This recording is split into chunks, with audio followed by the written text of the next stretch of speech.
Hello दोस्तों, आज मैं लेके आया हूं आपके लिए फिर एक नया टॉपिक एफडी यानी फिक्स्ड डिपॉजिट। दोस्तों, बहुत सारे लोग हैं जो चाहते हैं कि हमें एक ऐसा रास्ता मिले जहां पे हमारा पैसा जो है वो सेफ रहे। यानी स्टॉक मार्केट में जैसे वर्क होता है कि कभी हाई गए कभी लो गए, ऐसी सरदर्दी मुझे नहीं चाहिए। तो आप जैसे लोगों के लिए जो सबसे सेफ इन्वेस्टमेंट है वो है फिक्स्ड डिपॉजिट।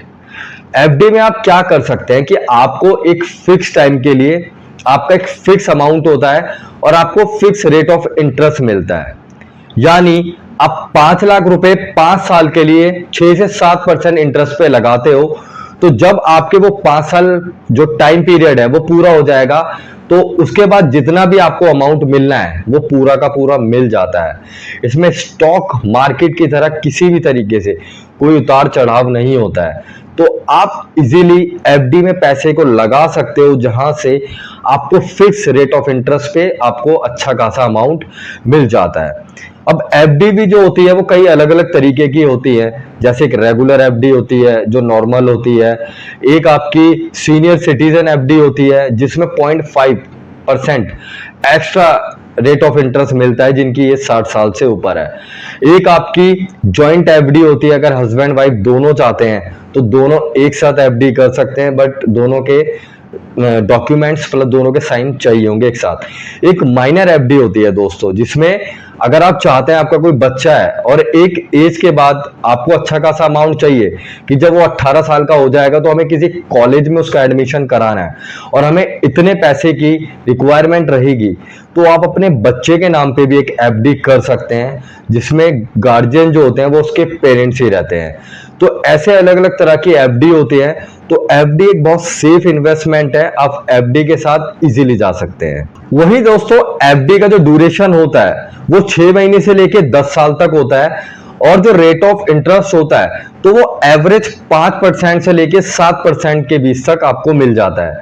यानी आप मिनिमम 6 महीने से लेके 10 साल तक के लिए एफडी कर सकते हैं और आपको 5 से लेके 7% तक का रेट ऑफ इंटरेस्ट मिल जाता है। और अगर आपकी एज 60 साल से ऊपर है तो 0.5% का आपका रेट ऑफ इंटरेस्ट एक्स्ट्रा मिलता है। वही दोस्तों, एफडी के बहुत सारे फायदे भी हैं। सबसे पहला फायदा जो है वो ये है कि इसमें किसी भी तरह का रिस्क नहीं होता है। जैसे आप देखते हैं स्टॉक मार्केट है, स्टॉक मार्केट में कहीं ना कहीं रिस्क होता है कि कभी मार्केट ऊपर है कभी डाउन है, कुछ भी होता रहता है। बट एफडी में जो आपको एक रेट ऑफ इंटरेस्ट बता दिया जाता है आपको उतना ही मिलता है। दूसरा, फिक्स रिटर्न होते हैं। तो जितना अगर उन्होंने आपको बोला कि आपको 6% मिलेगा तो आपको 6% ही मिलेगा, या उन्होंने बोला आपको 7% मिलेगा तो 7% आपको इंटरेस्ट मिलेगा। तो यानी जो इंटरेस्ट होता है वो फिक्स होता है दोस्तों इसमें। तीसरा क्या इसमें बेनिफिट होता है कि ये टैक्स सेविंग भी होती है। यानी अगर आपकी जो इनकम है वो टैक्स में आती है तो आप टैक्स सेविंग एफडी करके अपने आप को टैक्स से भी बचा सकते हैं। चौथा दोस्तों, आपको एक और इसमें क्या बेनिफिट होता है कि अगर आपकी एफडी किसी बैंक में है और इन केस ऑफ इमरजेंसी अगर आपको लोन की जरूरत पड़ जाती है तो आप उस एफडी के अगेंस्ट में लोन भी ले सकते हैं। तो ये कुछ बेनिफिट्स होते हैं जो आपको एफडी करने के बाद मिलने लग जाते हैं। दोस्तों, फायदे के साथ में एफडी के ना कुछ नुकसान भी हैं। सबसे पहला नुकसान जो एफडी का है वो ये है कि ये कहीं ना कहीं इन्फ्लेशन को बीट नहीं कर पाता है। यानी जो महंगाई दर चल रही है तो अगर आप एफडी के साथ जाते हैं तो आप इन्फ्लेशन को बीट नहीं कर सकते हैं। दूसरा, अगर आपने जैसे एफडी को 5 साल के लिए किया बट आपको लगता है कि यार मुझे पहले ही पैसे की जरूरत पड़ गई तो मैं क्यों ना अपनी एफडी तुड़वा लूं, तो जैसे अगर आप टाइम से पहले अपनी एफडी को तुड़वाते हो तो आपको उस पर अच्छा खासा टैक्स देना पड़ेगा। तीसरा दोस्तों, एफडी टैक्सेबल भी होती है, तो जब आप उस पर अगर आपका अमाउंट एक अच्छा खासा बन भी जाता है तो आपको टैक्स देना पड़ता है। वही दोस्तों, एफडी करना बहुत आसान है। आप एफडी को अपने जो नियर बाय कोई भी आपके यहाँ बैंक हो आप वहां पे जाके एफडी कर सकते हैं, या जिस भी बैंक में आपका अकाउंट चल रहा है आप वहां से एफडी कर सकते हैं, या नियर बाय किसी भी पोस्ट ऑफिस में जाके भी आप एफडी कर सकते हैं, या आप नेट बैंकिंग यूज करते हैं, फोन बैंकिंग यूज करते हैं तो वहां से भी आप लोग एफडी कर सकते हैं। जिसके लिए आपको आपके पास मेन है जो आपका बैंक अकाउंट होना चाहिए, साथ में आपके केवाईसी होने चाहिए, लाइक आपका पैन कार्ड, आधार कार्ड।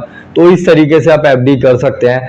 मिनिमम अमाउंट जो होता है वो 5,000 होता है और मैक्सिमम जो भी आपकी कैपेसिटी है आप उतने अमाउंट के साथ में एफडी कर सकते हैं। आई होप दोस्तों वीडियो आपको अच्छा लगा होगा। अगर एफडी से रिलेटेड आपका कोई भी क्वेश्चन है तो आप मुझे कमेंट कर सकते हैं, या आप चाहते हैं मैं किसी और टॉपिक पे वीडियो बनाऊं तो आप वो भी मुझे कमेंट कर सकते हैं। तो मैं संदीप सिंह आप सभी का बहुत बहुत धन्यवाद करता हूं।